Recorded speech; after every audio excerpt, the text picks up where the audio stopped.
gerrymandering. It's one or the other. If we don't pass this constitutional amendment, we are open to gerrymandering. I suggest, Mr. Chairman, that not only is that a false choice, it's an inaccurate choice, that the constitutional amendment leads to gerrymandering. We heard that there is no prevention of gerrymandering in the constitutional amendment. There's no appeal to the constitutional amendment. And we have no choice. It's the only vehicle. It's the train leaving the station. Mr. Chairman, it is not the only choice. There's a terrific bill by my colleague, Delegate Price, HB 1256, that allows us to do it right, to do it in 2021, to do it with a bipartisan commission. And if you don't like Delegate Price's bill, we could have a new bill in 2021 that does it exactly right. And then some say, well, but that's not permanent. Well, we can do that too. I have a constitutional amendment, HJ 143. Others may have better ideas. We can propose a constitutional amendment. It could be in the Constitution as soon as 2022. I suggest to you, Mr. Chairman, that if we did it right, we could do it through an independent commission without gerrymandering under strict criteria standards in 2021, put it in our Constitution in 2022, and we're done, and that's the proper way to do it. Instead, we're told, I do have more to say, Mr. Chairman. I've been waiting a long time to say this, if I may. I didn't, well, first of all, so that we not get testy with each other, I don't need to be testy. I took your pause as a period. I apologize, Mr. Chairman. The constitutional amendment, we've heard, requires 2 delegates or 2 senators to send the entire thing to the Virginia Supreme Court. No standards, no protection against gerrymandering, insufficient protections for diversity, no protections for communities of interest, no protections for proportional representation, and most importantly, and this is the question I asked Senator Barker, no appeal. Whatever they say goes. Well, we're told that enabling legislation will solve this whole thing. But you heard Senator Barker, Constitution trumps the law. In fact, I think any law student knows that. I think the people know that too. The whole purpose of a Constitution is to trump a law. That's why laws all the time are held unconstitutional. Never once has a Constitution been held illegal, right? We don't say we can't do this in the Constitution because the law forbids it. No, what we say is that we can't do the law because the Constitution forbids it. So, for example, in one of the enabling legislation, it says that you can't have a justice of the Supreme Court rule on a district of a sibling. Well, that's a law, but the constitutional amendment, which would be in the Constitution, says the Supreme Court shall establish the districts with no criteria whatsoever.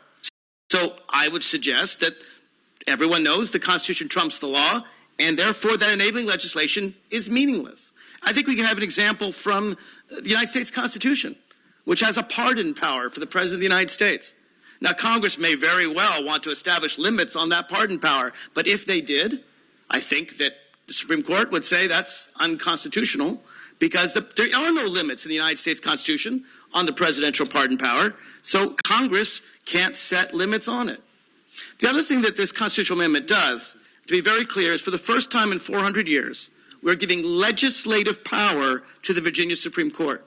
If you look at the Virginia Constitution, you see in Article 6 under Judiciary all kinds of provisions about the Virginia Supreme Court.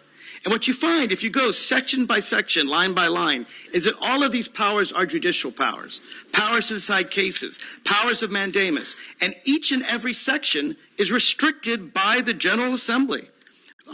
You look through all of Article 6, you can look any of the sections, Section 1, Section 2, go through the entire thing, and it says the General Assembly establishes the courts. The General Assembly decides the details of mandamus and original jurisdiction. The General Assembly decides when there are rules. The General Assembly can overrule all of this in Article 6.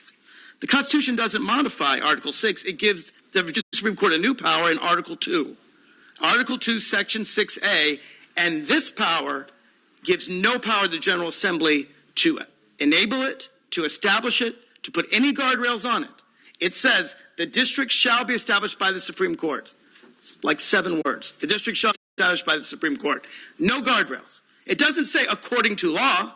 Now that would have been an interesting thing. If it said the district shall be established by the Supreme Court according to law, then the Supreme Court would have to obey what we say. But they don't have to, because even though everywhere else in the Constitution they have to obey what we say, now we're putting in the Constitution for the first time I dare say, and as long as the Virginia Supreme Court's been around, in centuries, they have legislative power to do what they want. We can't overrule them. We cannot appeal. We cannot tell them how to do it. And of course, Virginia is one of 2 states in the United States where the legislatures choose the court.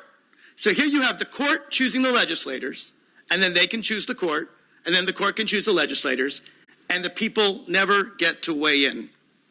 So compare that with the alternative, with Delegate Price's plan or any other similar plan that sets up a true independent commission, right? There, we do it for 1 year in 2021. We establish it permanently, and we do it right. We do it with criteria. Every single person I've talked to who supports this amendment and has read it, and that includes Brian Cannon, that includes people at 1 Virginia 2021, everyone admits it's flawed. Everyone says, okay, the amendment isn't perfect.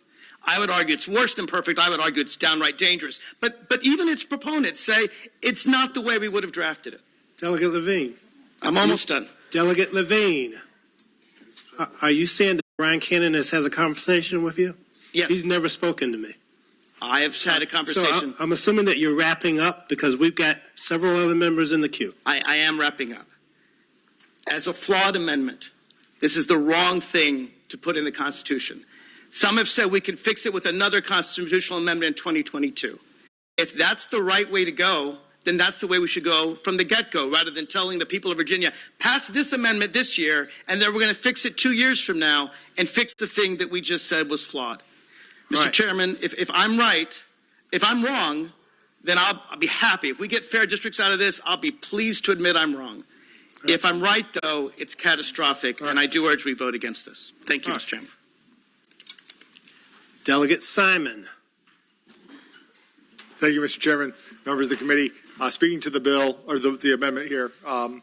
So I just want to be really clear about a couple of things. I'm going to vote no. I think that's probably obvious. I've made my position pretty clear. That does not mean that I support gerrymandering, right? And the binary choice that we've been given and the way this has been described in the public and in emails and in emails that people have been encouraged, formulas people have been encouraged to send to us is just flat out wrong, right? There are many of us that have been fighting for years and years and years against gerrymandering, only to have our bills die in subcommittees with no hearings, despite our best efforts, despite motions to add it to the agenda, despite our protests, our lack of protests to the contrary.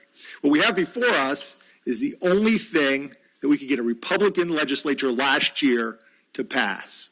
And that's the problem that I've got with this amendment. I think we do have an opportunity to do a much better job of fixing the gerrymandering problem if you would let us do it. But that's not the option that we have.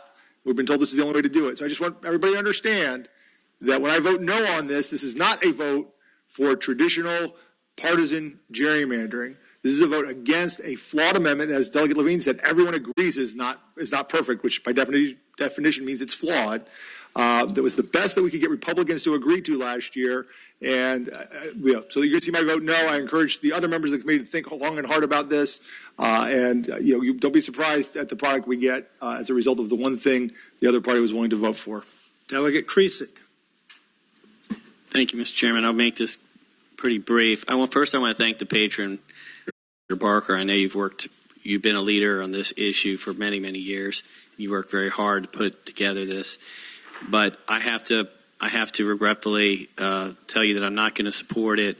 And really the reason comes down to this. I mean, as Delegate O'Quinn said, this is a 2-year process, and that's why we have this, so we can take the time and really delve deep into it. And my concern is, first of all, and I do want to repeat what Delegate Simon says, we all agree we need redistricting reform, and we are against gerrymandering. That's a given. We're all on the same side here. I think both sides of the aisle, too. But this constitutional amendment is beholden, first of all, it's beholden to an easily changed enabling legislation, and that's problematic. 2, we need a nonpartisan redistricting commission without elected officials, and this does not have that. 3, the worst problem, and the one that really, any one of these 3 I could have lived with, but all 3 of them I can't. And this is the biggest problem, is the poison pill that patron admitted that any 2 members of one party can block it. And with those 3 problems, that keeps me from having to support this. So I'm not going to support it. Thank you, Mr. Chairman. All right. Delegate Cole, and Delegate Cole, before you speak, let me just make it clear.